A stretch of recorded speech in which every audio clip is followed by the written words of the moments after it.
ദൈവതിരുനാമത്തിന് മഹത്വം ഉണ്ടാവട്ടെ. Bible reading പ്രോഗ്രാമിലേക്ക് ഏവരെയും കർത്തൃനാമത്തിൽ സ്വാഗതം ചെയ്യുന്നു. 1 ദിനവൃത്താന്തം 19-ാം അധ്യായം നമ്മളിന്ന് വായിക്കുന്നു. ഇവിടെ പറയുന്ന കാര്യങ്ങൾ 2 ശമൂവേൽ 10-ാം അധ്യായത്തിൻ്റെ 1 മുതൽ 19 വരെയുള്ള വാക്യങ്ങൾ ഇതിനു മുമ്പ് നമ്മൾ വായിച്ചിട്ടുള്ളതാണ്. ഒരിക്കൽ കൂടി ദിനവൃത്താന്തകാരൻ അത് രേഖപ്പെടുത്തുകയാണ്. അതായത് അമ്മോന്യരെയും സിറിയക്കാരെയും ദാവീദ് യുദ്ധത്തിൽ തോൽപ്പിക്കുന്ന കാര്യമാണ് ഇപ്പോൾ ഇവിടെ പ്രത്യേകം എടുത്തു പറയുന്നത്. അമ്മോന്യരുടെ രാജാവായിരുന്ന നാഗാഷ് ദാവീദുമായി സ്നേഹബന്ധത്തിലായിരുന്നു. അദ്ദേഹം മരിച്ചു കഴിഞ്ഞ് അദ്ദേഹത്തിൻ്റെ മകൻ ഹാനൂൻ രാജാവായി. ഇതറിഞ്ഞ ദാവീദ് രാജാവ് തൻ്റെ കുറേ ദൂതന്മാരെ അമ്മോന്യരുടെ ദേശത്തേക്ക് അയക്കുകയാണ്. ഹാനൂൻ്റെ അടുത്തേക്ക് അയച്ചിട്ട് അവൻ്റെ പിതാവായ നാഹാഷിൻ്റെ ആ നിര്യാണത്തെ അനുശോചനം അറിയിക്കാൻ വേണ്ടി അദ്ദേഹം പറഞ്ഞു വിട്ടതാണ്. കാരണം അദ്ദേഹം ദാവീദിൻ്റെ സ്നേഹിതനായിരുന്നല്ലോ. അവിടെ ചെന്ന് അനുശോചനമൊക്കെ അറിയിച്ചപ്പോൾ ഈ ഹാനൂൻ്റെ ഉപദേഷ്ടാക്കന്മാർ അദ്ദേഹത്തോട് പറഞ്ഞു കൊടുത്ത പ്രമാണിമാർ പറഞ്ഞു, ദാവീദ് എന്തിനാണ് ഈ ദൂതന്മാരെ അയച്ചെന്നറിയാമോ? നിനക്ക് തോന്നുന്നു നിന്റെ പിതാവിൻ്റെ നിര്യാണത്തിൽ അനുശോചനം അറിയിക്കാൻ, ദുഃഖം രേഖപ്പെടുത്താൻ വിട്ടതാണെന്നാണ് നീ വിചാരിക്കും. പക്ഷേ അങ്ങനെയല്ല, അവരെ ദേശം ഒറ്റുനോക്കാൻ ദാവീദ് വിട്ടതാണ്. എല്ലാ കാലത്തും അധികാരസ്ഥാനത്തോടുള്ള ആളുകളോട് ചേർന്ന് ഒരു ഉപജാപക സംഘം എല്ലാ കാലത്തും എല്ലായിടത്തുമുണ്ട്. അത് സമൂഹത്തിലല്ല, രാഷ്ട്രീയത്തിൽ മാത്രമല്ല, സഭയിലുമുണ്ട്. അവർ വാസ്തവത്തിൽ നേതാക്കന്മാർക്ക് ദുരുപദേശം പറഞ്ഞു കൊടുക്കും. അത് കേട്ട് ഈ നേതൃത്വത്തിലുള്ളവർ പ്രവർത്തിക്കുകയും ഇത് വലിയ ദോഷമായി വന്ന് ഭവിക്കുകയും ചെയ്യും. അതെല്ലായിടത്തുമുണ്ട്, എല്ലാ കാലത്തും അങ്ങനെയുള്ള ഒരു രീതിയുണ്ട്. അധികാരസ്ഥാനത്തോട് ചേർന്ന് എപ്പോഴും ഉപജാപക സംഘമുണ്ടാവും. അവർക്ക് അതുകൊണ്ട് മറ്റ് നേട്ടങ്ങളുണ്ട്. ഇപ്പോൾ ഈ രാജാവിനെ പ്രീതിപ്പെടുത്തുന്നതിലൂടെ അവർക്ക് പല കാര്യങ്ങളും നേടാൻ സാധിച്ചേക്കാം.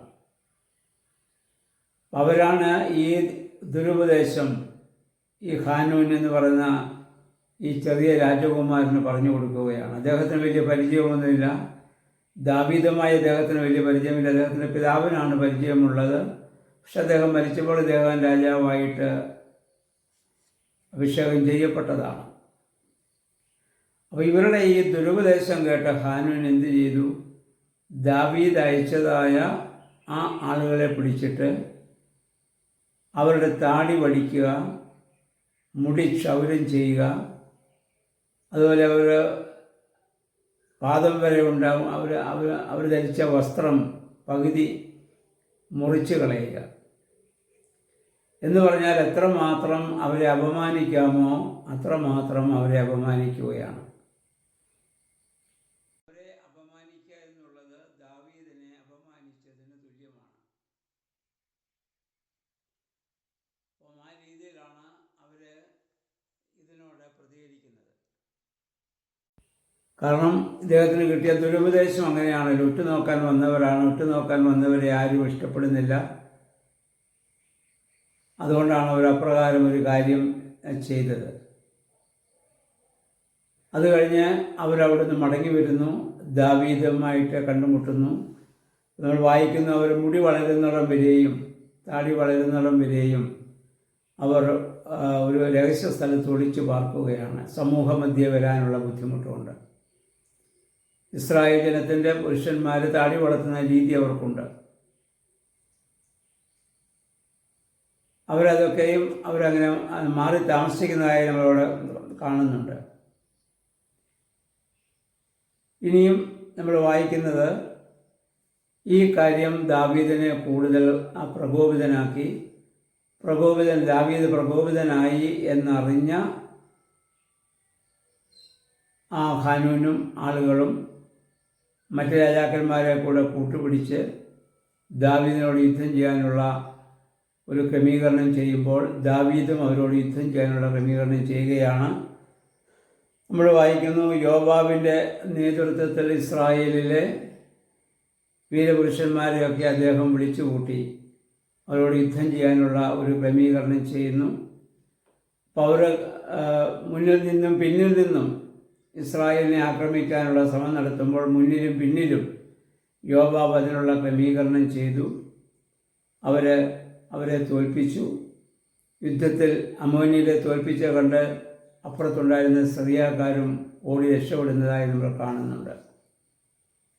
ഇത്രമാത്രം ഒക്കെ ദാവീദിനെ ദ്രോഹിച്ചിട്ടും ദാവീദിനെതിരെ കൂട്ടം കൂടിയിട്ടും അവനെ തോൽപ്പിക്കാൻ സാധിക്കാത്തതിൻ്റെ ഏക കാരണം ദൈവം ദാവീദിൻ്റെ കൂടെ ഉണ്ട് എന്നുള്ളതാണ്.